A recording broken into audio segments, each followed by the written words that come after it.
What is Google Search Generative Experience? Google Search Generative Experience, SGE, is an experimental pilot launched by Search Labs on May 10, 2023, which integrates generative AI alongside Google Search. This includes the ability to summarize search results, ask questions, and generate images. SGE is powered by multiple large language models, LLMs, including an advanced version of MUM and PaLM-2, which have been trained to carry out search-specific tasks. How does Google Search Generative Experience work? As part of the Search Generative Experience, whenever a user enters a search into Google, they will be provided with an AI-generated summary of the results.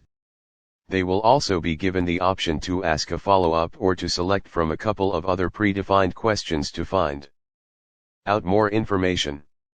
When a user searches for a product, the SGE can give them a breakdown of products, product descriptions, reviews, ratings, prices, and images taken from Google Shopping Graph, which includes over 35 billion product listings. Users also have the option to use Google Search to create content, including texts and images.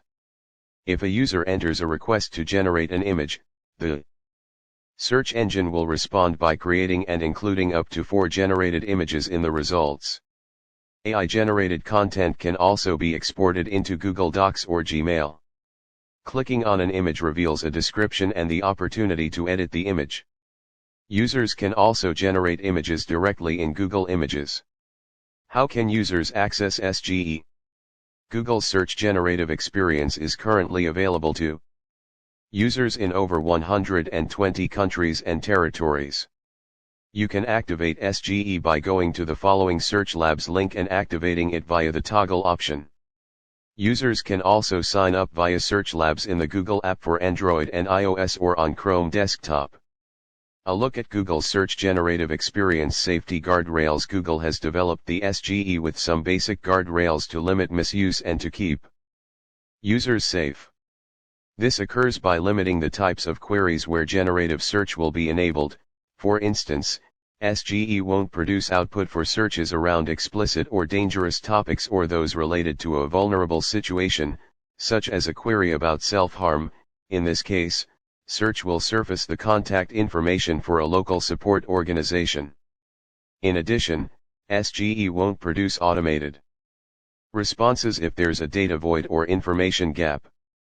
This means it won't respond if there is a lack of publicly available resources on a given topic, which could lead to low accuracy. It's worth noting that search also provides users with a warning message: generative AI is experimental. Info quality may vary, as a basic warning about the potential for misinformation. When it comes to images, SGE will label AI-generated images with metadata and an embedded watermark to communicate that they were created by AI. This reduces the chance of deepfake-style scenarios, where users believe that false images are real. Why is SGE important? The inclusion of generative AI capabilities into Google Search highlights that generative AI is becoming increasingly accessible to consumers. Going forward, selected users will have a search experience that is enriched by LLMs, surfacing and summarizing the information that's most relevant to their original query.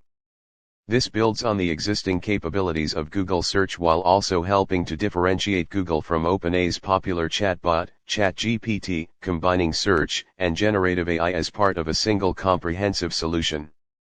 Above all, it will mean that users don't need to search lists of content and drill down into individual blogs and articles to get access to insights. Instead, they can use AI-generated summaries to find the key information that matches their search intent.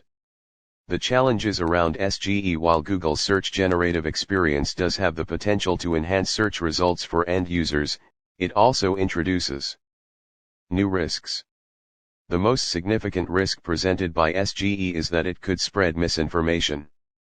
Generative AI and LLMs are prone to hallucinations, which means they have a tendency to invent facts, figures, and other information. As a result, if a user enters a query into Google Search, there is the risk that the underlying LLM could misinform them by generating a prompt that promotes untrue information. This means it's important that users double-check the information provided by the summary to make sure that it's legitimate.